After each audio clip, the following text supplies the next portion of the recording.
you're going to get a little thing that pops up that has you accept that we're being recorded. And we shall get started. We have a lot of kind of questions to get through that you all had written in either via Instagram or Messenger or email and stuff like that. But before we get into all of it, let's introduce our fabulous Chuck Anerino, who has been just incredible. Yeah, a force to be reckoned with in the DFP community. I'm trying to make him blush, y'all. Let's see if it works. It's working. Yeah, I do great with compliments, right? I know some of you in this group know that about me. It's funny. Yeah, but Chuck has, how many years has it been, Chuck, since the The first? next run's going to be 12, so 6 years. 6 years. Which is incredible. Yeah, Chuck it's has crazy. been running, creating deeper documentary imagery, which we shorten to CDDI. If you hear us say that, that's what that is. And it's this great 12-week course that Chuck does for us here through DFP, and who each and every one of his students just loves. And we always receive the best feedback about the program in particular. And as with all DFP programs, I think we don't put any crap out there, let's put it that way. But we're really happy to have Chuck with us and to be able to teach this course for the community, because I do think it is a game changer, and it's unlike any other course that's out there on the topic, which we'll get into further in just a bit. But before we do that, Chuck, can you give us a little background on yourself, and kind of your, I hate to use the word journey, but I'm going to, your journey through photography and how you ended up where you are now? Yeah, absolutely. Thanks for having me, obviously, and thanks for all the years of being part of DFP. It's truly been a hallmark of my education career, and I don't say that lightly. I've been in education for 23 years, 18 years as a high school teacher, dean of students, and assistant principal. So this program and being part of DFP has really been right up there with some of the coolest things that I've done. So thank you for all that. I think, man, where to begin? So I guess to kind of maybe keep it topical about photography, I can kind of maybe talk about how I got into documentary family photography and what that's done for me and how it's literally changed my life. So I was 25 years old. I had never touched a camera in my life. And my wife and I, well, at the time she was my girlfriend, but we had taken custody of my 5-month-old nephew. And it was a major change, as I'm sure everybody knows who has kids, how disruptive they can be to your everyday life. And even now, many years later. But, at the time, we didn't know what we were doing. We were 25 years old. I was teaching high school history in Philadelphia. And we took custody of this beautiful baby boy. And one of the first things that I did was like, well, I have to document his upbringing. I have all these photos of when I was a kid, so he should have these photos of him growing up. So my girlfriend at the time, who's now my wife, coming up on 20 years, which is crazy, bought me my very first DSLR as a surprise. And I didn't know what aperture meant. I didn't know what shutter speed meant. I didn't know anything about photography. I actually thought that it was the camera that made the difference, right? Just like everybody else does when they first pick up their camera. So I just started photographing him, and I didn't know anything. And, this is in 2004. This is sort of pre-Facebook. This is pre-YouTube. Family documentary photography or family photojournalism was not a genre of photography. It just simply didn't exist. And early on, I wasn't really doing that anyway. I bought a 50 millimeter lens. And if you've all bought 50 millimeter lens, it's probably usually our first gear purchase, like our first like lens that we buy, the 51.8, that's like $100. We all buy it. And what's the first thing we do, right? We put it on 1.8 and we blur the background. So I did that for like 2 years. And I didn't really have any vision or goal or voice or anything what I was doing with my photography. But it wasn't until I stumbled upon, and some of you already know the story, an Annie Leibovitz book in a bookstore. And I started to page through, and it was a book about her life, not her commercial work, but her actual life as a photographer. And it like blew me away. It like literally gave me permission to start documenting my family in the same way. And then I started going down a rabbit hole of what is documentary photography. This is like 2007 ish.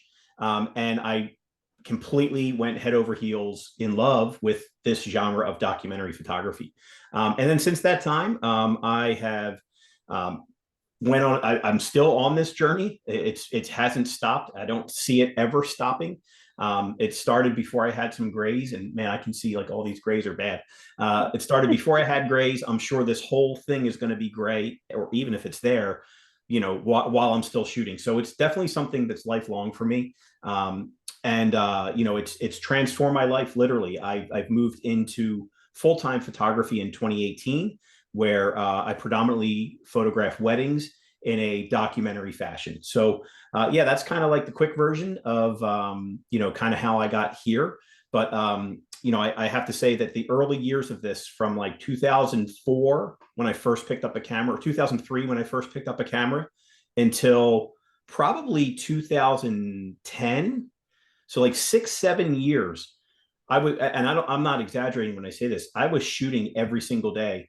My work wasn't good, but I was shooting every single day. I knew that I just loved what I was doing. And I really think that early sort of infatuation with photography and that almost obsession with photography has really set me on this path that I'm on now. And it's just been great. It's been awesome. So photography is a part of, there's not a day that goes by where I don't think about photography in many parts of the day. So yeah, so it's just kind of a quick snippet. Awesome. Are you still shooting every day, would you say, or how often do you feel like you shoot? No, that's a great question. How often do I shoot for me? Yeah. Honestly, these days it's rare, and that's I talk with my students a lot about this. Be careful when you go into a business, right? You're serving others, right? So most of my time is spent doing what I do for other people. Yeah. So that's hard. It's like almost like a care for what you wish for. Truth be told, I can totally foresee myself getting back into education at some point. I love like where we are right now with my life. I have 4 sons. My nephew, who's 21 now. I have an 18-year-old, a 15-year-old, and a 12-year-old. So right now, with where we are in our lives, the flexibility that I have right now with my photography is amazing. So, but I can totally foresee myself going back to formal education at some point and shooting every day like I used to do. So, Right. like I'm looking forward. That's honestly like the biggest thing I'm looking forward to. If going back to photography or teaching would be so I can shoot for myself every day. It's really hard to find that balance when you are working as a photographer and giving service to clients, like you mentioned, and then finding that balance to also shoot for yourself every day. It's something I struggle with constantly, and it's always something on my almost list of things I want to do, besides going for at least an hour walk every day and drinking more water. And it's like, shoot for yourself, shoot for yourself. It's been on my list, and it happens so much rarer than I wish it would, it's I totally agree. such a I've said that like I don't know. I'm going to make this push for like if I ever run for as a politician, this is going to be like the cornerstone of my platform. I think at like 45 years old, we should all get a sabbatical. Like oh, that would be amazing. and you can do whatever you want, right? Like you can learn an instrument. Ash, you can shoot every day if you want. You can do all these personal projects. I have a whiteboard right over here with about 8 personal projects that like I would love to be able to do. Yeah. But it's 1 year. Like you don't have to pay your bills for a year. You don't have to, and you get to explore all these things. So that's my platform. Chuck Anerino for Congress, sabbatical at the year of age 45. We'd make it like a big thing. Like it would be like a celebration. Like you turn 45 and then it's like everyone says goodbye to you and you go and Do do what you want something. to do. You Yeah. breathe. For a year, you breathe. I love that. I would vote for you for sure. There you go. It's that simple. I just want to mention really quick, if any of you have questions, because I know a lot of people have joined us since I said that, you can use the little hand raise button reaction thing to ask questions, or you can undo your camera and try and wave at me. I might be able to see you, I might not. And you can also type in the chat any questions you have. I do have questions that were written in from, I was going to say YouTube, but that's not true, from email as well as Instagram and Facebook and Messenger and all that stuff. So we have quite a few to get through. And the very first thing I want to kind of start off with, because we're talking about your photography journey and what that all looks like. And I know from being a long time follower of your work that you shoot a variety of subjects, let's say. And that is, I know your wedding work right away when I see a photo from a wedding and I don't see whose name is attached to it. I know when it's yours. I'm like, oh, that's a Chuck photo. um, and then in addition to that, oh, my dog's probably going to bark in a second. I'll mute it if he does. But in addition to that, you have your family work. I know I've seen photographs of sports as well as street photography. And so my question is your approach to photographing all of these things different, or are you taking the same approach with what does your thought process kind of look like with each of these different types of subject matters? Yeah, that's a really great question. I think the simple answer is that I think no matter what I'm shooting, the core, what I'd love to do is documentary photography, hands down, bar none. It's my number one passion, and it's how I would shoot everything. If it was all personal work, I would almost be doing strictly solely documentary work. So with that said, my work is sort of divvied up. My personal work is almost all completely pure documentary work. My wedding world's a little bit different because true documentary photography, it's really hard to do that and for that to exist in a wedding world. At the end of the day, I think 99%, that's a completely made up number, but I think the overwhelming majority of brides and grooms and couples want to be flattered at the end of the day. So, largely I work in a documentary fashion, but I would never ever say that my weddings are 100% pure documentary work. So, I work in an almost identical way. In fact, that's how I got my start in wedding photography. In 2009, I was just sort of getting a handle on what documentary photography was, and I was trying really hard at it. And I was posting a lot. This is pre-Facebook. I was posting a lot to an online forum, and I was getting really good feedback from some great professionals. And a local friend said, "Hey, come shoot this wedding with me." And I was like, "Oh, no, no, no, I don't want to shoot a wedding. Are you insane?" And I'll never forget his words. And we're still friends to this day. His words to me were, do the same exact thing you do with your own family, but just do that at a wedding. And I was like, all right, Pat, are you sure? Like, that's what I'm going to do. And he was like, yeah, definitely, I promise. And I've been doing that ever since 2009. So that's always felt really good to me. And then you're right, Ash. I do have, I cover sports. I have a couple commercial clients. And what's really cool is it's kind of crazy to say this, but I think like authenticity is becoming trendy, which is hilarious to me. Like Yeah, authenticity should just always be, but right. somehow authenticity is becoming like a buzzword and trendy.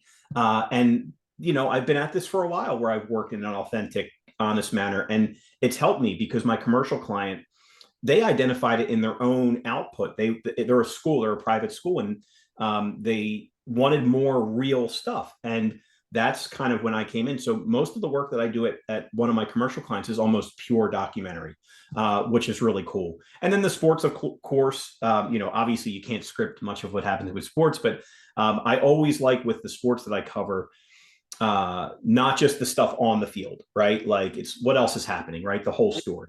So, Yeah, so I don't know if that really answers your question, but yeah, it's all based in documentary, but the only thing that's really pure documentary to me is my family. right, right, which makes sense. Yeah. And what do you enjoy the most, would you say, of all the things? I mean, Um, I really love shooting weddings. yeah, I'm really happy about that. I do like shooting weddings. But honestly, there's nothing better to me than my personal work with my family. That's the best, I think. right. Um, because it's uncompromising. I'm my own client.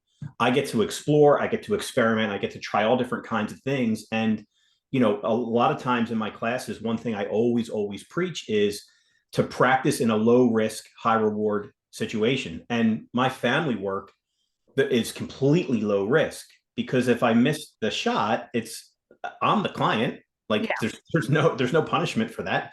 So we're able to take a lot of risks with our own family. So that's probably my favorite is my own family. And just as a side question for me, how many weddings do you shoot a year, would you say? Yeah, so I try not to go over 25. That's a really God. good number. Yeah. I'm all, that sounds miserable. No, no, it's a good number. Yeah, 20 to 25 is kind of where I want to be. Yeah, Between that and the course I teach 2 times a year, yeah, my year-long mentorship, between all of those things, I'm good. That fills my year. right. Yeah, that's a lot. 25 is a lot. Yeah, But for someone who does not enjoy shooting weddings, I'm like, oh my gosh, I really like that's it. my own personal hell. I only like smaller and like very low stress stuff, Yeah, you know. But 25, whew, that's like one every other weekend.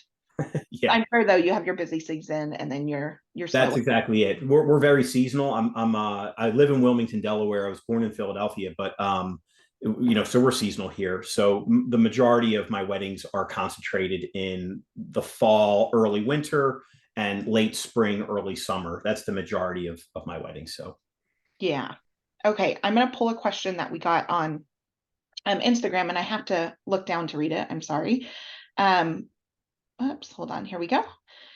So it says, throughout your photographic journey, how has your favorite focal length changed? And how do you think your clients and Instagram followers' tastes have changed? For example, when I look at my favorite photos in Lightroom, it is pretty clear when I went from 85 to 35 at a specific point.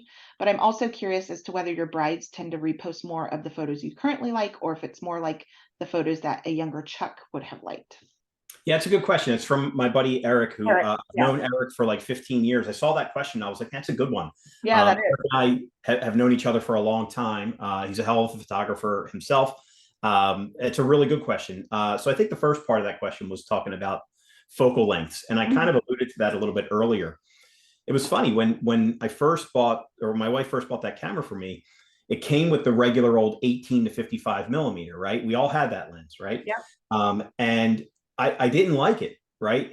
And I think that's 20, like 28 millimeters to like 70 millimeters, like in the non-crop stuff. Um, and I didn't like it because the photos I was getting didn't look professional, right? It didn't have the background blur. So that's where the 50 millimeter came in. And I photographed that 50 millimeter for like 2 years. And I realized that because I'm blurring my backgrounds, there's literally no story. There's no context. It's just just Right. 2 years worth of portraits with shallow depth of field. Um, Really quick, have you seen that meme of the like it's kids on the playground and like only one kid's in the focus and the rest are like background blur and they're like, poor Jimmy was never in focus in a single photo or something like that. Oh, hysterical. Anyways, go on. no, it's true. It's so Yeah. true. So I think the first major shift that I had in terms of focal length was going from that 50 millimeter at 1.8. And then I think I even bought like an 85 millimeter because you can get even more background blur. Because that's what I was all about, is getting like an eye sharp and the background blurred. So I was going from shallow depth of field. And then the game changer for me was going to shooting a 35 millimeter prime lens. That was like a game changer for me. And I started stopping down much more, right? Where I wasn't shooting everything at 1.8, I was shooting at f8, a lot of things. And that was where I really saw a shift. And I keep this image prominently displayed here in my, there's photos all over in my office, but this image here is, and I've talked about this many times, so I apologize if this is repetitive, but that's the one that kind of changed everything for me. That was in 2008. It was the result of, I finally like made an image as a result of a process and not just shooting around Right. at everything I saw. So that was a game changer for me. And it was shot on film, everything. The whole experience felt really good to me. So focal length, that was probably the major, this here, right? 2008-ish was probably the turning point for me. So yeah, so that's the focal length bit. And then I think Eric was asking about like how brides and grooms and couples tastes have maybe changed. Right. It's interesting. That's a good question, and I don't know the answer to that. You would have to ask the viewers of my Instagram like how their tastes have maybe changed. And I think that's because I've thought about that question, and I think what's been really important to me and has really kind of helped me develop my own voice is, and I know it's so easy to say, but to not really care about the opinions of outsiders. It's very easy to say that. But I feel like if I was so plugged into and so concerned about the tastes of my viewers or the taste of couples, I feel like I'd be trying to hit a moving target, right? Yep. Instead of focusing on what it is that I want to do as a photographer, I'd be focusing on, well, couples seem to be liking this more, and then I'm bending to that, and I there's something to that from a business standpoint, but that's never really been me. I've never felt good about that. I've always just wanted to photograph things the way that I've seen it, and if people like that, wonderful, then we can work together, right? And if people don't like that, that's okay too. There's plenty of other photographers who you can find as well. Yeah. So, I don't really try to pay too much attention to, what other people are doing or what other people like, because then I'm kind of hitting a moving target, and then I'm adjusting what it is I do to fit someone else's vision. And I do that loosely for my own clients, but I don't want to do that for the world, if that makes sense. Yep. No, makes total sense. Um, and I agree. Even though I think that you in particular are very aware of what type of work you are showing for that specific reason. And that's exactly what I think everyone should be doing, right? Is if Yeah. people like this, they're going to want to work with you. And you're not Yeah. doing And, stuff and as a trend or like, oh, they're going to really, love this mirror shot because everyone loves mirror shot. No, it's because you thought that was actually a really good shot for that day. Doesn't mean it's going to happen at the next wedding you shoot. that's right. I think you're spot on, Ash. And there's a good example of one of the last weddings I covered. It was a pretty fancy wedding, definitely a higher end venue in Philadelphia. Great clients who were literally dream clients. We were a perfect match, right? We were completely aligned, and I think that's super important with any work that we do, right? Some of us might have a client who wants lifestyle stuff. Some of us might have clients who want more portraits than family doc stuff. And in me with wedding work, I do take portraits of my couple, but I really enjoy the unpredictability of weddings, and I enjoy capturing that. And at this wedding in particular, we were walking out to probably the most popular Philadelphia shot. It's in the middle of Broad Street, and our city hall, which is beautiful, is in the background. Put it this: I have that shot from 2004 with my wife and I like it. It's like a classic shot. So we were walking out there to do it, and we're in Philadelphia. It's a major city. There's my clients happen to really enjoy marijuana. So coming down the street was this guy smoking weed out of his car, and he's dying laughing at my couple, who's dying laughing at him. And I have a photo of so it's the most popular shot, right? Of all wedding photographers go to, but my shot looks completely unique because of what happened at that time, at that moment. And that's what I showed. That's what I put on Instagram. I didn't put the Philly shot afterwards. I didn't put the beautiful portraits, of this beautiful bride afterwards. I put the shot that will never, ever happen again. That shot will never happen again. It was completely 100% an original, yeah, there it is, a completely original shot. So, I think it's important what you said, Ash, which is I want the client who likes that work, right? I want the client who enjoys that work. So that's why I decided to post that. Okay, so we have a question here from the group that says, can you explain the shift from shooting around to following a process? And can you describe a bit of your process? Yeah, great question. So I literally, and it's kind of a good segue. Hey, what's up, Rachel? I saw that. Yeah, totally right. If you're in Philly, you've taken that shot, right? So it's a really great question. So the image here, and I say this truthfully, if my house were on fire and I had to grab a thing that's important to me, it would probably be this photo, right? It was literally a life-changing day for me. And what ended up happening was I was just kind of going around, and I was just kind of like shooting and shooting, and I get a nice shot every once in a while, but there was no consistency. And I swore that it was luck. I swore that, well, I don't get good shots because I'm not lucky, right? And that was what I just kind of threw my hands up, and I was like, well, that's the end of that. I'm just not a lucky photographer. So I bought a film camera, And for this, so if you've ever shot film, you have a limited number of shots. 36 is typically in a roll. And my wife, and this isn't the kid that's in this photo.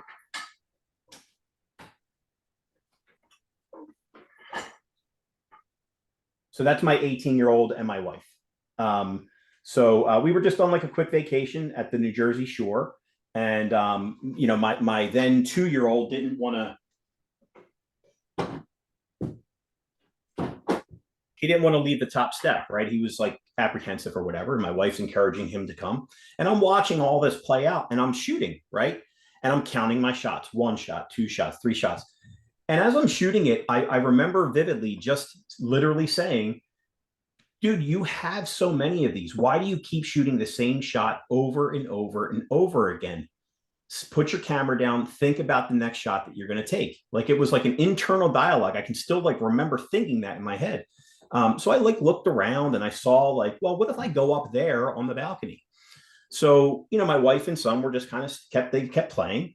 And I remember walking up, and when I looked down, I saw like a completely different perspective. I saw, some simplicity. I saw some geometry. I saw very clearly. I can see my subjects. I was like, man, this is what I want to do. This is the way I want to work. And I think I had like 2 shots left in a roll. So I like 1 click, advance the lever, another click, advance the lever, and that was the end of the roll.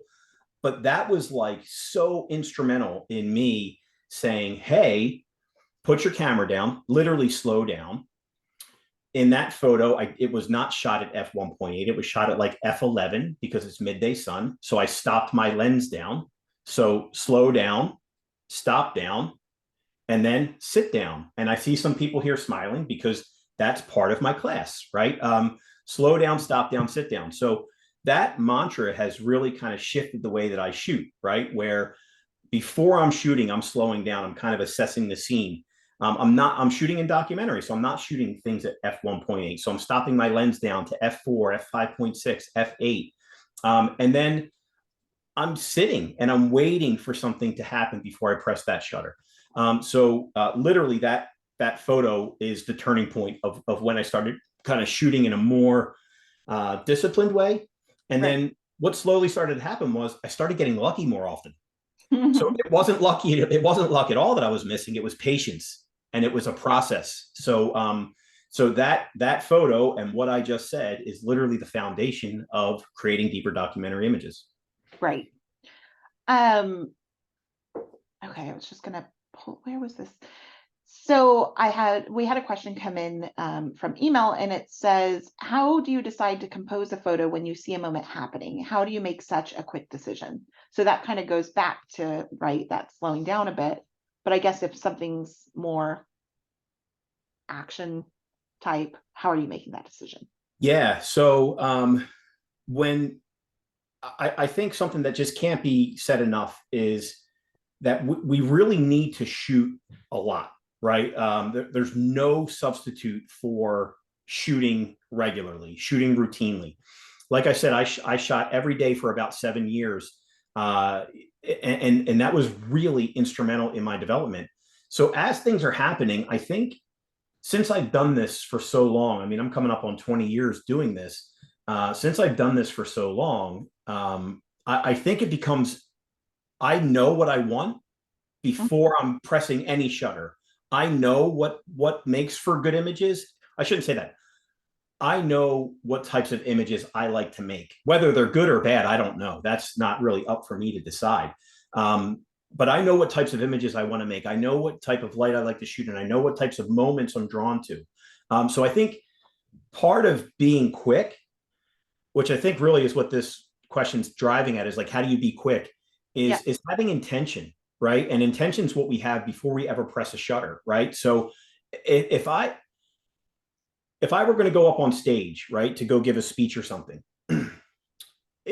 it would be really hard for me to go up on stage and then for them to give me a topic and then to speak eloquently on it, right?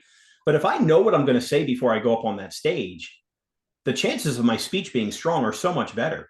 So as same thing for as a photographer, right? So as photographers, if we know what we want to say before the scene even presents itself, we're in a much better position to be successful. So, a lot of what I do at this point does happen a bit through intuition, but I Yeah. think to get to that intuition is doing the work every single day. Right. And putting into practice. And I think also a good thing to point out is that what you want to say might be different than what I want to say. Everyone's going to approach it differently. And when we make that choice to click the shutter, might be different for you versus me. 1,000%. Again, one of the things that we do in CDDI is, we talk about the types of images we might want to make, right? Yeah. My wedding work tends to be, a bit more romantic, a bit more timeless, a bit more, nostalgic. Maybe even there's a bit of solemnness to my work, right? But I think that, and I can see that with my family work as well, right? There's a bit of like melancholy, a little bit that I don't know, like I feel like time, like I feel like I almost recognize that time's passing before my camera and I just want to hold on a little bit longer. So I Mm-hmm. think there's an element of that to that. But I see so many people, I've taught so many people who shoot quirky, funny scenes, where the kids are doing the most crazy thing and it's hilarious and it's great. I've just never been drawn to that as a photographer. So you're exactly right, Ash. Like what you point your camera at might be something completely different than what I point my camera at. And what I think is so important, I don't know who's in this group or who we're talking to, but if you're newer, don't try to be everything to everyone, right? Like zero in on what it is that you like to do and what you like to shoot, and then just do that. Yeah. Just do that, right? Like you absolutely, as photographers, we do not have to photograph everything. Right. Just photograph the things that you're super drawn to. No matter if it's a little different or a little weird or no one else is doing it, good. Then you're the one, right? So, and then just be freaking great at it. Like whatever it is, just be really great at it. So that's just kind of what I preach to photographers. So yeah. Yeah. And I will say that one thing I really enjoy about seeing the students come out of your class is that after the 12 weeks, it's not like you're just seeing a repeat of the same photos over and over from 12 different students. Yep. And they are developing that sense of, okay, what is it that I want to say? What is it that I'm drawn to? I know that sometimes I've seen certain like photographers when they first start mentoring with someone, for example, you can tell, oh, they're mentoring with this person Right. because Right. suddenly they're shooting all quirky images when before they were shooting really quiet, intimate moments, right? And then suddenly the work's completely different, which maybe taste change, but Yeah. I think that it's really a testament that you push your students to hone in on what it is that they're actually looking for and what they want to say. Yeah, thanks for saying that, Ash, because that's really important to me that you picked up on that. And you are so right. When someone mentors, and I see it in the wedding world specifically, I Yeah. haven't really noticed that trend too much in our family Yeah, it's space. not too bad Uh, in the family world.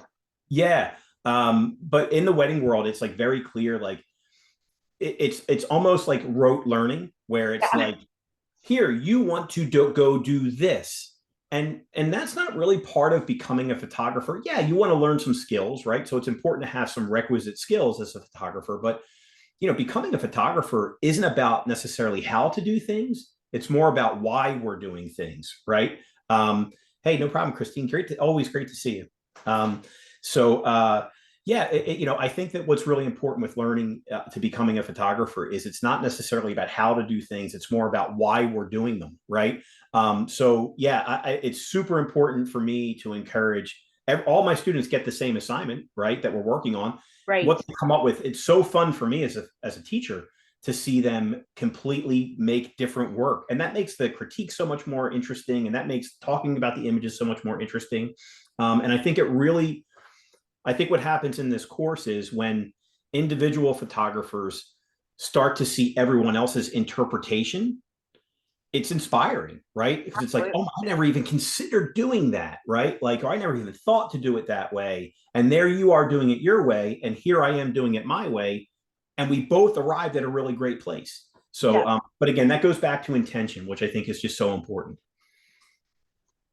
Um, Speaking of critique, that brings me to my next question. So one of your students previous student said about your approach to critique that you're gentle enough to make you not want to throw away your camera, but tough enough to make you want to do better.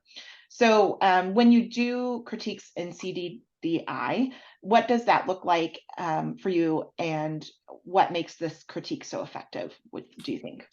Yeah, I think that's a really good transition from that last question too. Is I never want to like tamp down someone's excitement towards like if they're really excited about, hey, I tried it this way, I've never done it before, and I've tried it this way, and they're excited about that. And even if they're short, even if they come up short, because I mean, look, let's face it, the first time we try something, we're not knocking it out of the park, right? But we know if it feels good or not, right? So I don't want to tamp that person down by saying, or their excitement down by saying, like, hey, well, that image isn't good, right? Like, well, they know it's not good, right? Like they know it came up a little bit short. So Right. instead, what I really preach in critique, and I've been accused of being too soft in my critiques, which is valid. Even as a high school teacher, a lot of times I try to build on strengths rather than like zero in on weaknesses. So if we can build on strengths, I feel like we just get so much further in that regard. So one of the things that I do to kind of get there is I talk about something that I say over and over and over again, which is the process is more important than the result. So that in CDDI, in creating deeper documentary images, that we're trying new things and people are trying things for the very first time. So it's really important that if we only look at result, then we're really doing it just like, so, especially in documentary, Ashing, you know how this goes. Yeah. You could do everything right as a photographer, but at that moment in time, the two things that you were going for just didn't line up, right? So when I see a photographer do that, when I see a photographer go through a process and be excited about it, I'm praising, that's an A+ to me, right? Even if the image is weak, because what I want that photographer to do is to feel really good about doing that again tomorrow and doing that again the next day and doing that again the next day. And oh my God, look, I did it on the 5th day in a row. And look, I made this awesome image, all because they didn't give up on themselves. They stayed with the process. So I think maybe that's what that person was referencing, that, if we just judge result, like in CDDI, we're learning, it's all exercises. So they're not submitting for awards. I'm not reviewing a portfolio. I'm dealing with photographers who have never tried this thing before. So I think my critique has to be tempered for what we're doing as photographers in that space. Right. And it's not to say they haven't tried documentary photography before. It's the specific thing you're teaching that they haven't Yeah, tried. exactly. And that's honestly, I sometimes when I see who signs up for my CDDI course, I like poop myself because I I'm was like, going to say you shit your pants a little. I do they're the same. so good and they're taking my class. Oh my God.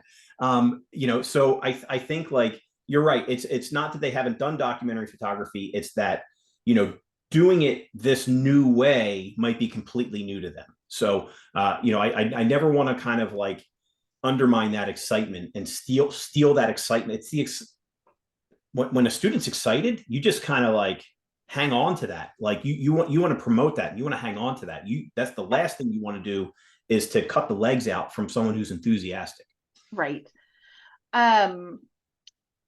We have a question here that says, can you give us an example of one of your assignments?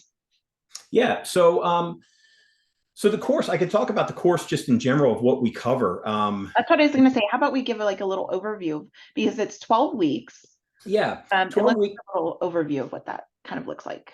Yeah, it's a 12-week course, and I think one of the things that I prior to going full time with my photography in 2018, I had remember I was a high school history teacher. So, it's about writing lesson plans. It's about developing a lesson plan every single day and performing every day and assessing every day. So that's my background. And that I was a teacher before I was a photographer. I still actually consider myself a teacher more than a photographer in a lot of ways. It was what I had always wanted to do. I wanted to teach for 40 years, retire, and maybe they give me a little plaque at the end of my retirement or something like that. That's what I had always envisioned for myself. So, I never wanted to run a program that didn't have sound educational practices to it. And I think to be an adept educator, I think you have to be present. And when I was in high school, it was easier because I went to work every day. Students were in their rows. I had a great relationship with all students every day because I'd see them every day. So online presented some challenges, right? I didn't want to just download a guide or an as you go course, just because I don't think those are the best ways to teach something. It's not that they're completely ineffective or anything like that, but I think as a teacher, I knew there were better ways. So when I went full time, I had this idea in my mind that I would kind of teach this class as if it were almost like a college class where we meet live, just like we are now, every 2 weeks. And at the end of each lesson, we give an assignment. And the assignment's based on the topic that we just taught. So the topics that we go into in this course is the first class we talk about sound practices of documentary photography. And then we go back to basics, honestly. And the goal is to work with intent. So we talk about the elements of composition, which if you've ever taken a photography 101 course, you've probably heard of the elements of composition. And I say this all the time, that the concepts in my class, there's nothing novel about it. I didn't invent them. I didn't, coin those phrases. I didn't do any of those things. The overarching theme of the class is to work with intent. And then we use the topics that we sort of, that we work on in class to kind of zero in on that intention. So elements of composition is one of our topics. Figure to ground, that's one that definitely, if you've never heard it before, figure to ground. The only other photographer that I hear use those phrases and talk about it has been Nikki Boone, which we all know Nikki. And if you look at her work, you will absolutely see figure to ground in her work. In like every photo. That's every photo, just about, right? So it's super, super important. Figure to ground, motion blur is something that we work on. Layers, which is my personal favorite. It's probably the thing I do the most. Layers is a huge topic for me. I think it's the hardest thing to do in documentary photography. And that's something that I teach for the fourth lesson. The fifth lesson is shooting cinematically towards a mini essay, where we talk about our approach to our scenes. So those are the five. And then so each assignment is given at the end of each lesson. And then you have 2 weeks to complete the assignment. And mostly everybody posts in the Facebook group. We have a private Facebook group along the way. Hey, how does this look? And honestly, that's where a lot of the growth happens, is the in-between, right? So, what I always, one of the reasons why I didn't want to run like a weekend workshop was I feel like weekend workshops can be advantageous because, hey, you can learn a whole bunch in a short period of time. But I always felt like weekend workshops were like drinking out of a fire hose. Like, you're thirsty, right? So you go, right? You're very thirsty. You go to the weekend workshop.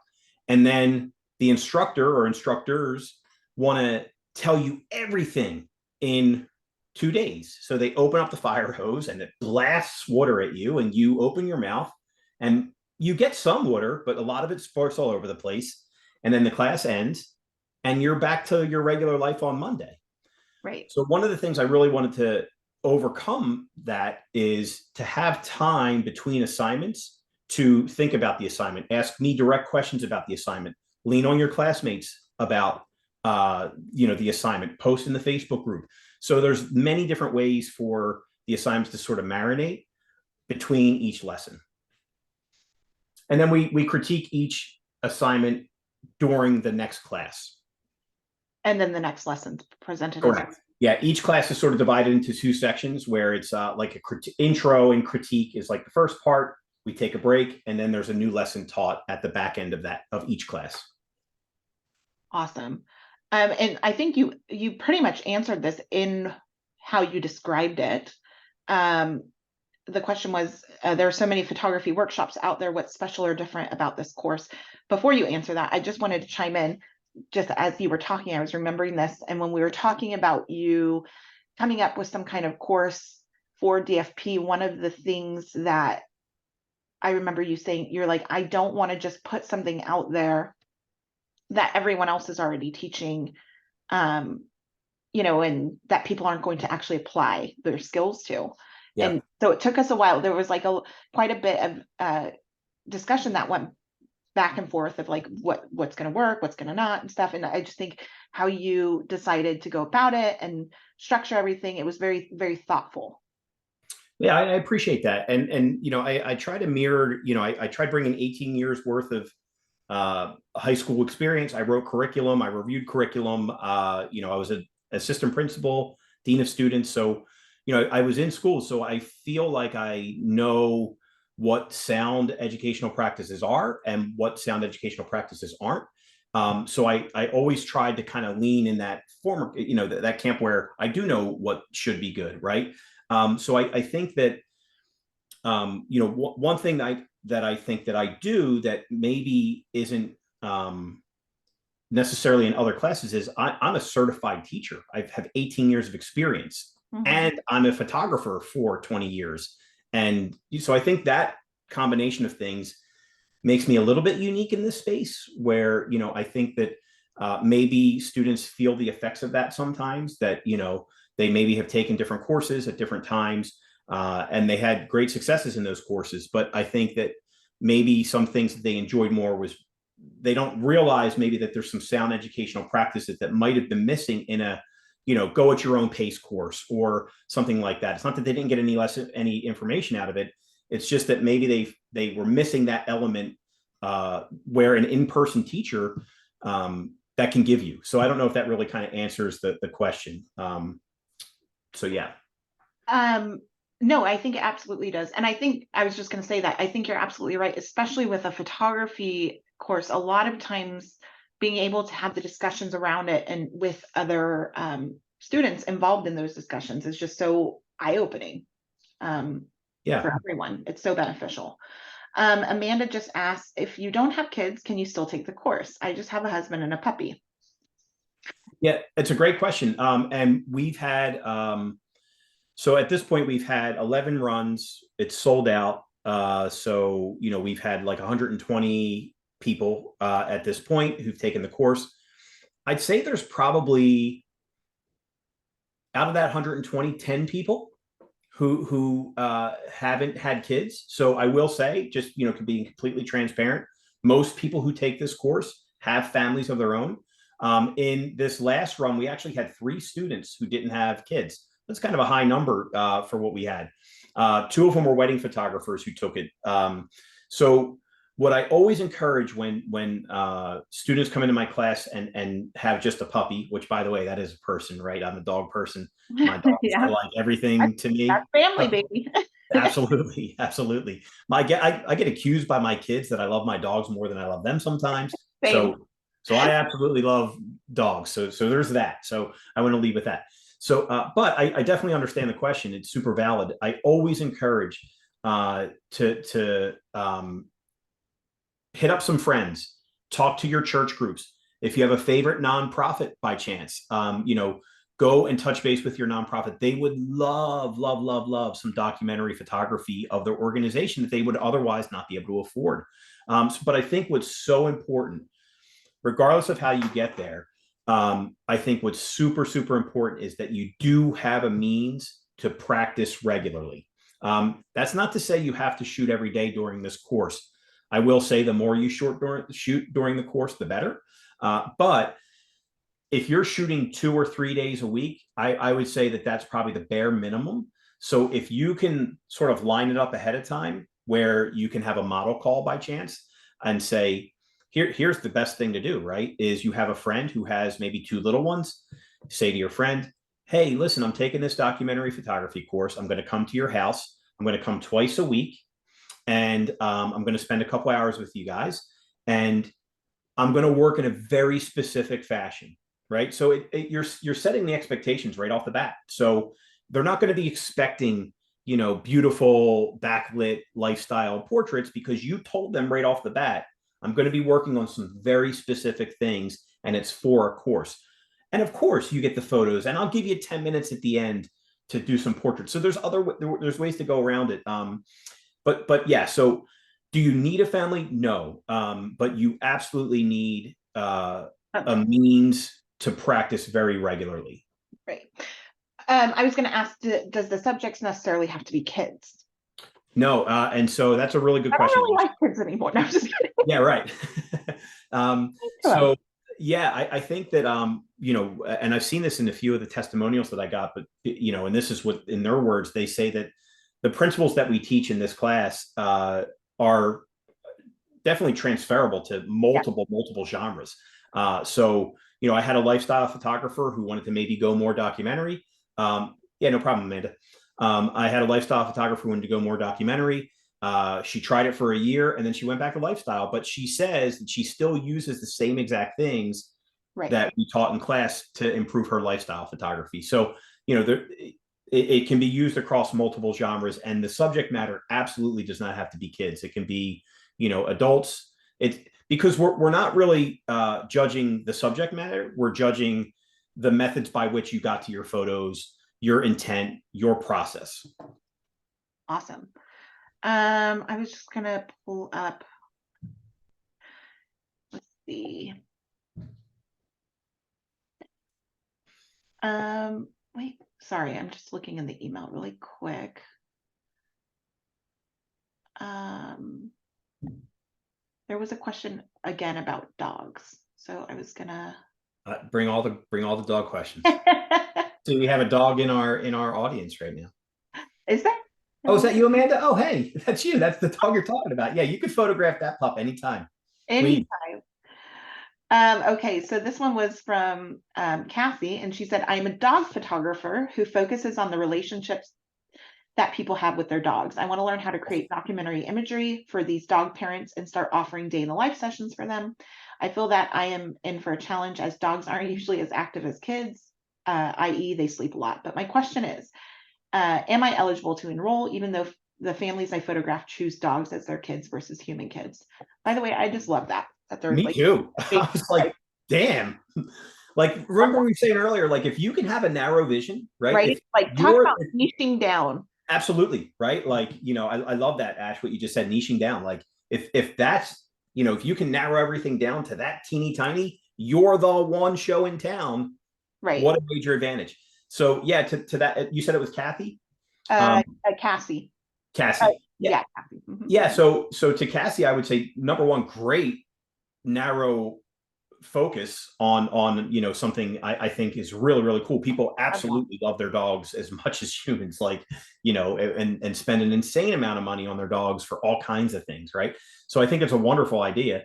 um all I would say to Cassie is that as long as you can do that regularly, and here's the trick though. Remember I said earlier, practice in low risk, high reward, right? So Amanda was saying, if Amanda went to a friend's house who had two kids who said, hey, look, I'm working in a very specific way, I might not end up with anything, all the risk is gone, Yeah. right? So what I would say to Cassie would be, that's great, just don't do it while you're working, right? Because when you're working, you can't really be practicing, right? You can't take, because you're trying to please a client, right? You're trying to do a certain thing to please a client and take a risk. That's really hard. I'm not saying it's not possible, but I think to get the best results from class, I think it's really important to have, just like I mentioned to Amanda earlier, to maybe have like I was going to say host families. What's the word I'm looking for, Ash? Like ambassador families, right? If you're going to have like an ambassador family for you or a practice family, I would encourage Cassie to do the same thing with dogs, right? Like if that's your thing, great. I love it. The subject matter is immaterial to me. I love that idea. But it's just having enough sustainable practice would just be my only suggestion to Cassie. So you just need to find dog families that are willing to let you shoot them for free, in particular for this class. Yeah. And I think, if you found three families, that should do it, right? You can, visit three families over the course of 12 weeks, 2 times a piece, or 3 times a piece. And you can really kind of make it work. I'm obsessed with the idea of shooting dog families. It's great. I love it. I'm like, so anyways, we're shutting down DFP and we're Yeah. dog family photograpers. I love that. Great ideas. Okay, hold on. I was going to pull up. Sorry, these ones are kind of, I'm trying to find a lead in, but oh, hold on. I'm going to the email. Where was it? Nope, wrong one. This one was from Amanda, actually. Was any tips on marketing to families and intimate wedding for documentary photography? Not popular in my area, and I want to do it because I love it. Yeah, I love it too. And honestly, if that were all I shot, I'd be very very happy. I think that with weddings, it's a good time right now to be a wedding photographer with a documentary approach because again, authenticity is trendy. Again, hilarious. But I think that more and more people are uh, loving having their weddings in an honest, uh, authentic way. Less fuss and maybe just more soul. I'm here for that all the time. Like that, I get probably 5 or 6 of those a year, and it's wonderful. But then I also can shoot in super high end ballrooms, and what I really love about documentary photography is it fits everywhere, right? So Yeah. I don't really want to niche down personally. My niche is a documentary approach, right? That is kind of where I went. I didn't go much further than that, and what I have found is that gets me into a lot of different types of weddings, which I love. I'm not burnt out by weddings. I still love shooting weddings because I'm not shooting the same client in the same ballroom over and over and over again. I'm getting a wide variety of clients, right? Uh, every different type of walk of life. And it's been amazing for me. It's been inspiring for me, quite frankly. And when you're inspired by your clients, I think that's you can get to a really good place.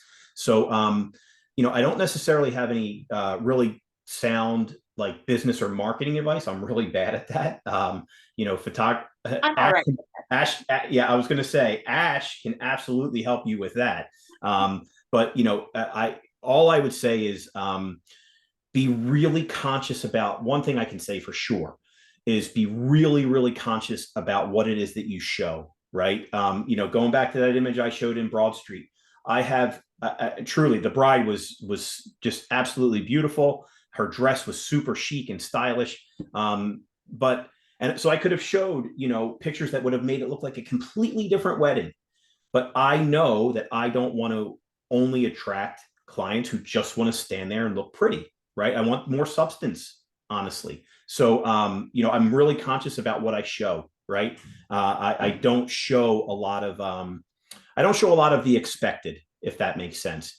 I will, and I do if it's for a certain reason, but I really try to zero in on what's important to me and what types of images I like to make.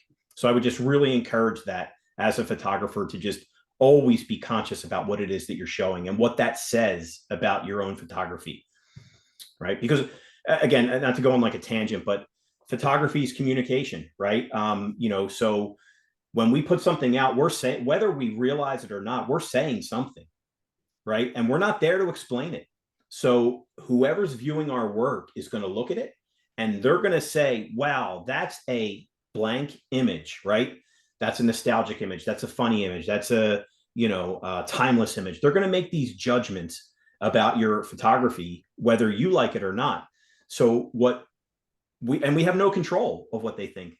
We do have control of what we shoot and we do have control of what we post.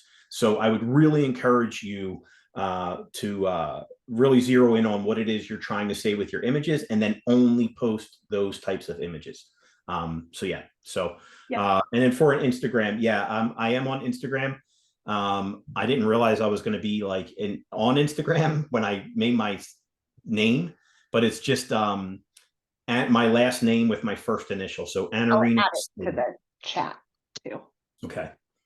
I think, yeah, I did. Um, so it's a, Yeah, you got it, Ash. That's yeah, right. okay, Anerino C. Yeah. Um, I was going to just chime in with, in terms of the marketing thing, just really quick. Chuck is also in a great position that the way, and this is just me being an observer of the way Chuck works. The way Chuck has gotten so many wedding clients is because he has gotten really great with, and this is exactly the position you want to be in, exactly how you want to do things. It just takes a little bit of time to build up, is word of mouth.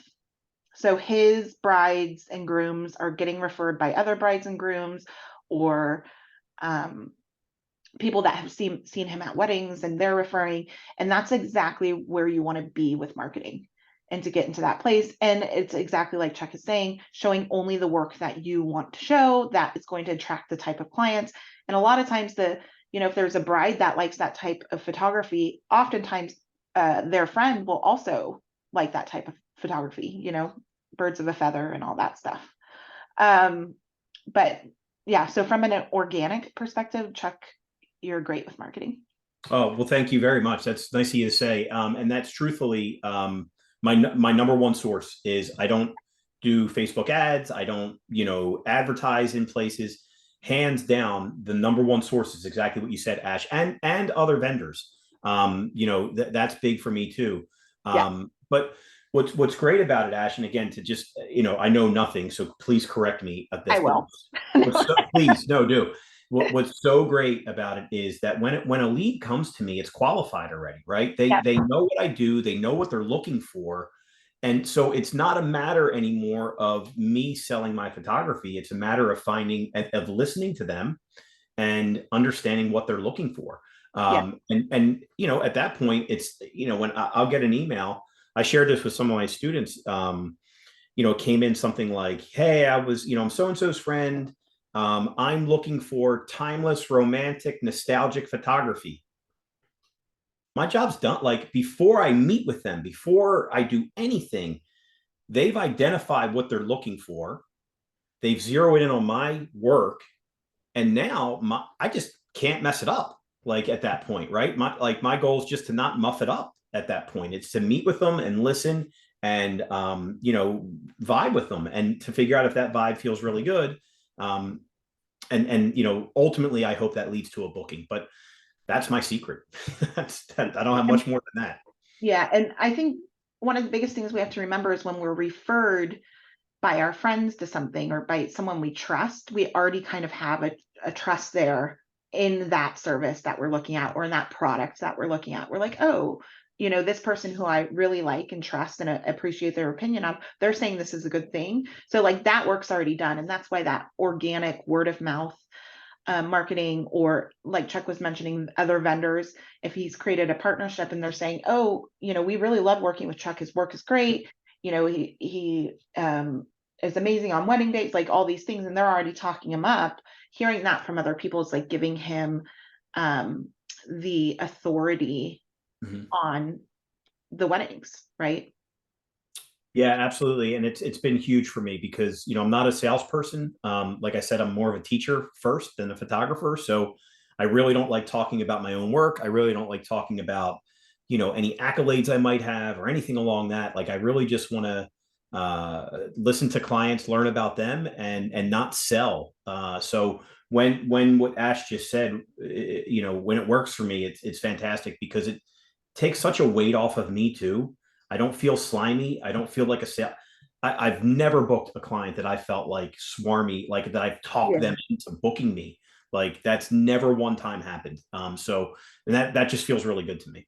And that's exactly what marketing's supposed to be. Like exactly that. It's not supposed to be, it's really just a communication process. Like Yeah.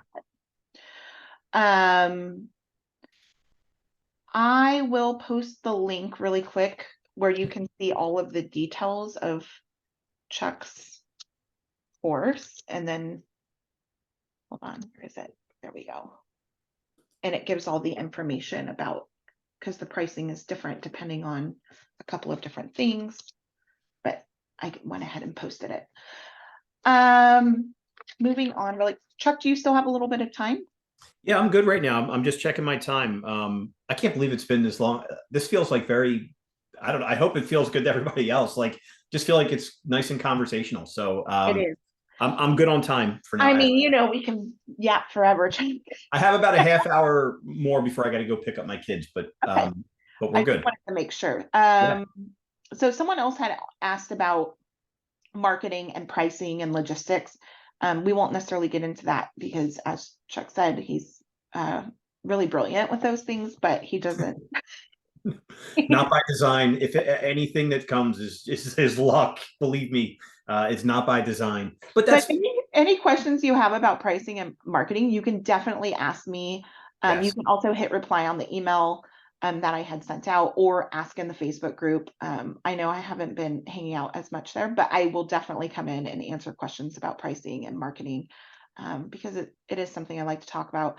I was going to mention And niching. are good at, and are really good at. Thank you. I Yeah, appreciate it. that's true story.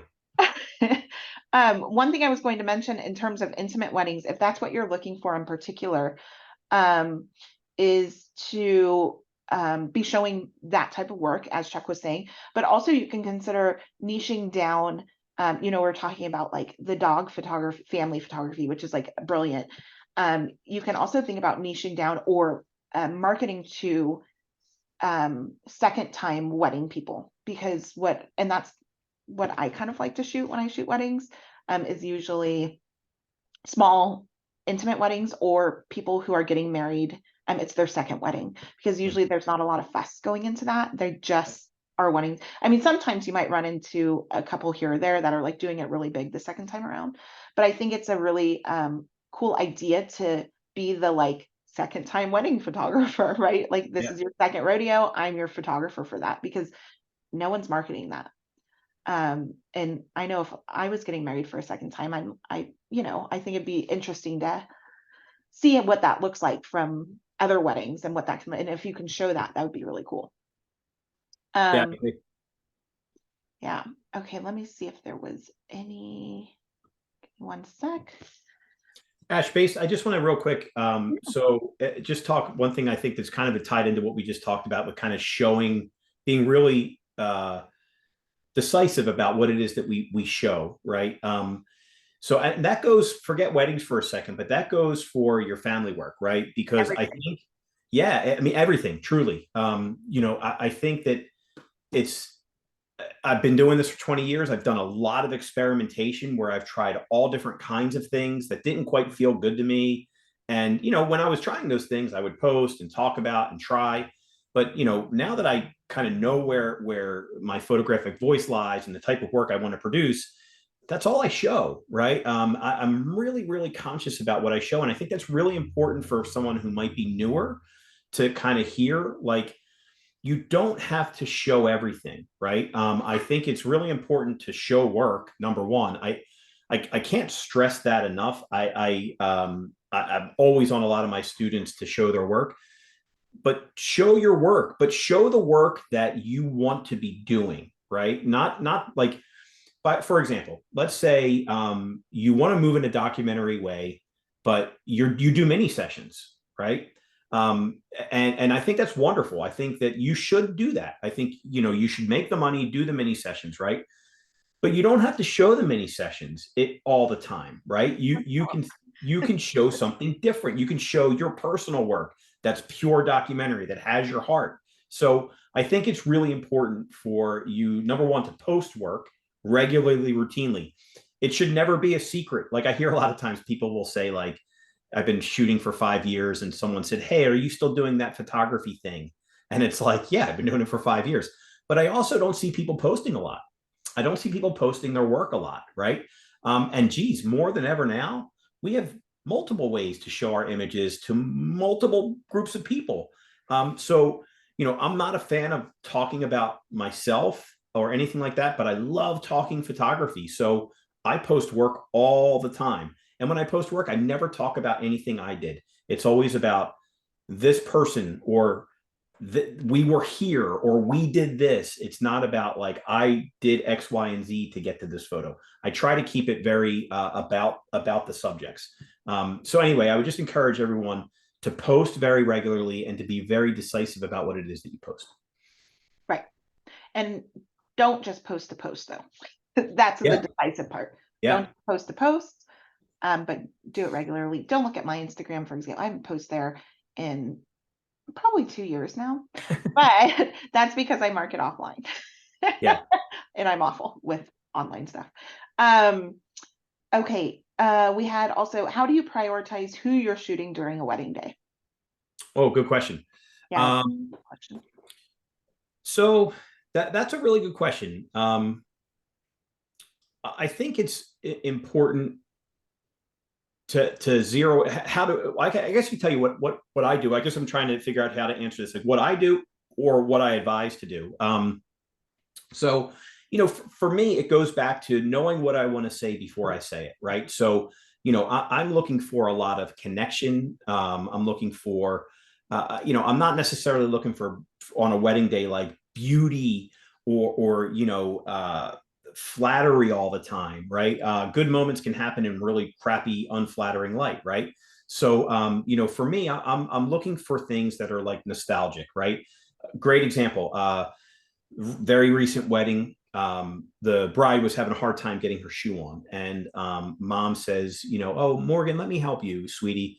And then she sits down on the edge of the bed. The bride was actually in not great light. Like her foot was in really beautiful window light, but the bride was like back in the shadows almost. But she leaned back perfectly, and she was still in the shadows. And the mom turned to me like and got like a little bit choked up, and she said, I've been dressing Morgan her entire life. Oh, So to me, and it was beautiful. Like I was right there, right? It was the three of us, right? And I'm right there, and she's having a conversation with me, and I'm just photographing this beautiful moment.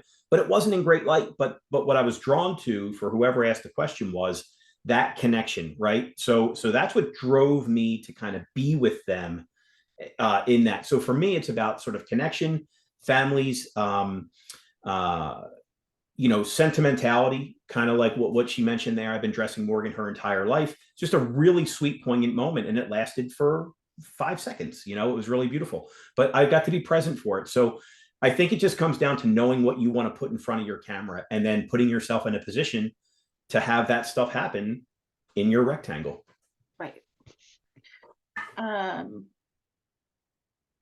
oh, let's see. I had another question on here and now I just lost the space.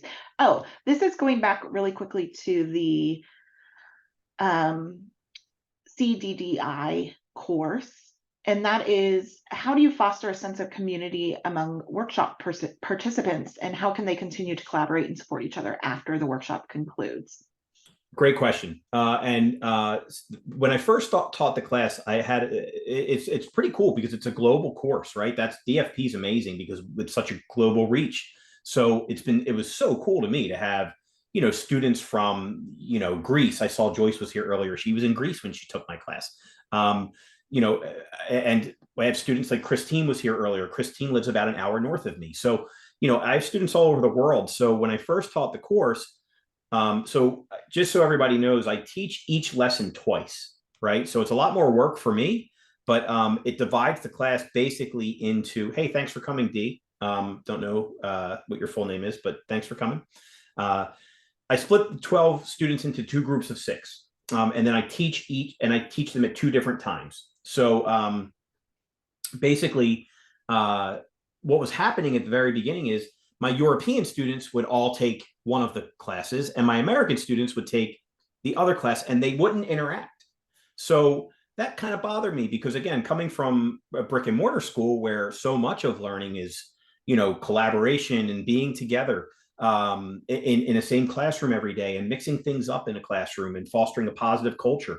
Um, that was missing, and I didn't anticipate that. So from that point forward, run two all the way through run 11 is I assign everybody. I call them buddies.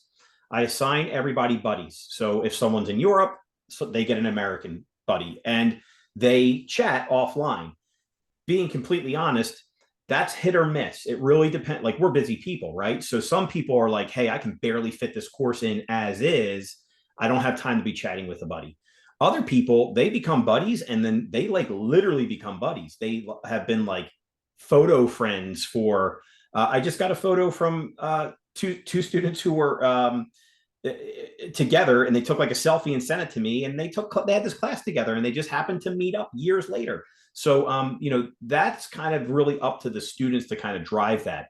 But the Facebook group keeps us connected all the way through. I'm in contact with students very regularly on a one-on-one basis. and students are talking behind the scenes. So those three things together generally create a pretty positive culture. Absolutely. And then let's see. I was just looking for I think we had one more. La la la. I'm just having to scroll up. I'm sorry. We asked the critique one.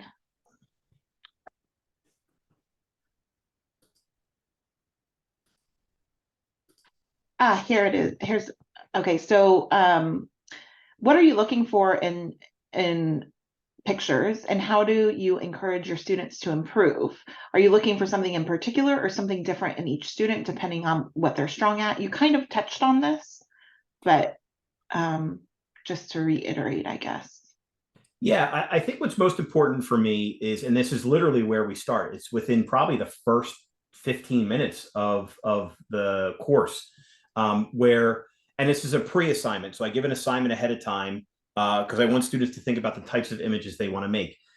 I really want everyone to kind of zero in on their own voice, right? And I think part of that is for us to decide and start to understand what it is we want to say, right? And I think that was the biggest barrier for me. Like prior to this image that I talked about earlier, I didn't know, had no idea what I wanted to say. I didn't know what it meant to be a photographer. I didn't know what it meant to even have a voice.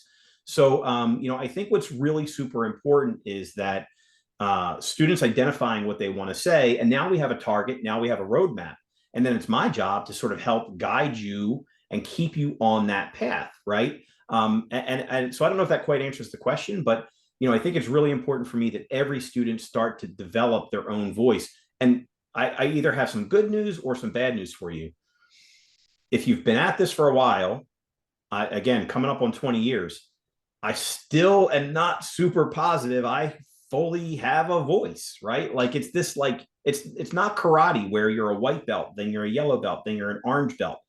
You don't have these markers. So it's up to us, the individual, to kind of feel our way along the path. So, if you're right there with me, you're in good company because I talk to a lot of photographers. I generally know what I want to say, and that evolves too, right? That kind of changes and that evolves as things change and life changes. We experience life differently. So, Right. it's this ever evolving thing that happens with our voice. So, I think that what's really important is understanding from the beginning, I want to say this, and then trying to then go say it. Right. And then we have here, how would you encourage someone to persevere in doing what they love to do, even if it seems no one wants it? Yeah, so that's a really good question. I feel like I've said that a lot, by the way. Like every question, I'm like, that's a really good question. That is a They really are good. That's a really good question. So for me, I never wanted to make a nickel with my photography. That's not why I picked up my camera. That's not why I do what I do now, even. I know that sounds weird to say. I'm out there shooting weddings and I'm sustaining my family with my income. But it truly, really was never about the money for me. It was about doing exactly what I wanted to do. So I would encourage you to forget everyone else, right? Obviously, that's easy to say where I'm at now, right? Because I am making a living shooting pretty much the way I want to shoot. I really don't compromise a whole lot in the way that I shoot. But I'll say that if you don't have a business, stay out of it for a while, right? Work on what it is that you want to do and work on the way that you want to kind of photograph things. And that's when you'll start to, it's through that personal work, it's through that bit of journey where there's no real pressure on you to make money or to pay a bill. You can really start to hear your voice calling you when you start doing that. And I think that's really important. So, I wouldn't worry about what other people want or don't want, especially if you're not in business. If you're in business and you have to make money, there's ways to do that. I would just draw a line, right? Like, go shoot those fall mini sessions, and understand that work that you're doing is allowing you to continue shooting what you want.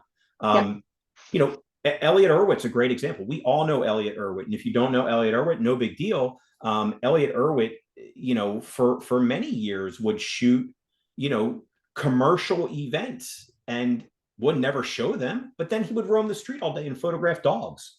Like, but the work it's work, right? So the work he did allowed him to go follow and do what it is that he wanted to do. Rachel also asked, what question can I ask myself to help start to suss out what my voice is? Yeah. So I think that one thing that has really worked for me, I have a little basement office, and I have books. I'm a huge book nerd. I probably have 100+ photo books at this point. I have some up here. I have some on the bookshelf over here. I have some on my bedside upstairs. I have some down here in these shelves. They're all over. I think what's really important, and it's kind of what kickstarted me into family documentary, is understanding almost what's possible, right? Like knowing what type of work exists, knowing what type of work can be made, right? Because it sounds like a weird suggestion because you're talking about your own voice, but I'm not suggesting going and copying these photographers, but be inspired by them, right? And that's been a major kind of plus for me, is knowing what these photographers out there are doing and then saying, oh, I can do something like that. I can try something like that. And sometimes when I would do that, it would feel really weird and dirty. And then other times it would feel really great. So do away with what felt weird and dirty and lean into what felt great. And then as you start to do that over and over and over again, I think that's where your voice starts to evolve. I think it's really a mistake to force voice. I think what should happen is we should do the work, right? Do the work. Just start doing the work, doing the things you want to do. And then you put a couple months under you put a couple years under you, and you start to say, oh man, I see this theme. I see this theme of where I'm creating work that looks like this. And I really like this specific work. And that's where that all kind of comes into play. That's where your voice starts to emerge. But you'll never really fully understand it, like because your voice is going to change. You're going to have life events that are going to completely change you and make you look at things differently. Or we hope, right? We should all be lucky for that to happen to us. So, that's kind of the goal. So yeah, I don't know if that answers your question, but I would encourage looking at other work and then doing the work yourself. Awesome. Is there anything else? So I think we're going to start to kind of wrap up here. One thing before I do that, I'm going to mention that I had posted the link, and I'll post it again, to find out more about creating deeper documentary imagery with Chuck. It's going to start in January 2023. There's only 12 spots because, as you heard how Chuck works, and the way the groups work and things like that, it's important to keep it on the smaller side. So what was I going to say? Oh, yes. If you're not on the wait list and you are thinking about creating deeper documentary imagery, make sure to get on the wait list. You can do that via this link I just added into the chat, because we will open up enrollment for the wait list on Friday.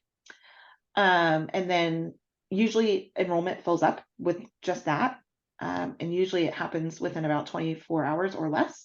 Excuse me. And then, yeah. And then if it doesn't fill up, then we open up to the big group. And on that list, we have thousands of thousands. So, but we haven't actually really had to do that. Let's see. Chuck, is there anything you want to add before we go? No, that was great. I really enjoyed chatting with you, Ash. I really don't think I have much more that I can say. I feel like I rambled enough today. I don't want to make anyone else suffer much longer. No, great. Yeah, that was good.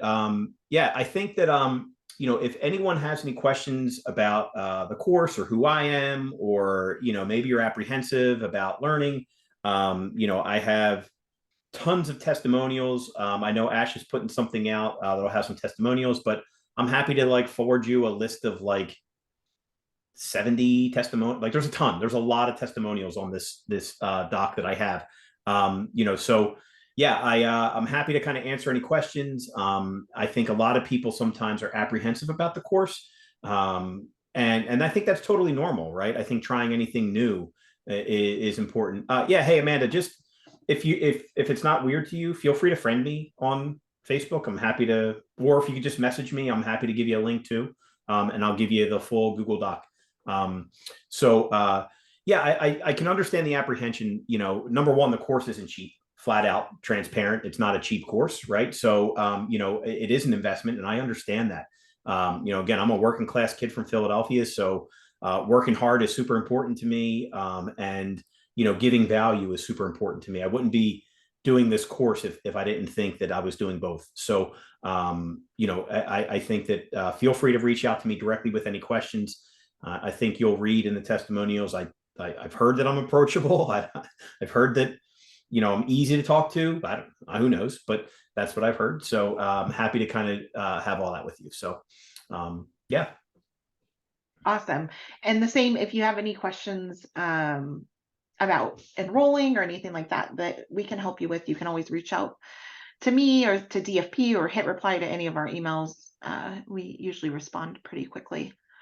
And yeah, if are there any other questions that you all have in the chat? I'll give it like a minute as we're wrapping up and see if anything pops up. And if not, it was so great talking to you, Chuck. I always enjoy it. I did want to tell you, I want a list. Maybe you can post this in the group. You don't have to do it today because I know you have things to do, but of what your favorite photography books are. And Yeah. I would love, because you said you have like 100 something. Yeah. I would love to see that. I got a new one that I wanted for a long time. I just got it the other day. But Larry Sultan's Pictures at Home. Ooh, yes. So yeah, it's really good. It's really good. Yeah, post it in the Facebook group if you don't mind. Okay. Yeah, for sure. And maybe some of your favorite photographers that kind of inspire you or pushed you. I think that would be awesome too. Yeah, and I'll just say one thing about this. So one thing I definitely preach, and it's in my slideshows. We talk about photographers. We talk about the greats. I think what's super important is for you to find out who you like. I can say this without question. There are some photographers that I know I'm supposed to like, right? I know them. I know who they are. I know about them. I know their biography. I'm familiar with their work, and I just don't get it, right? Like, that's okay, right? So don't let that discourage you, right? When you go to a website and you're like, hey, these are the best documentary photographers in the world. I don't like half of their work, right? Yeah. That's okay. Depending on where you are on your journey, there's different levels of understanding and why this is good or why this series is so groundbreaking. I mean, I'll give you a flat out example. Robert Frank's The Americans. It's right here. It's prominently displayed in my bookshelf above my this is like the Bible for documentary photography.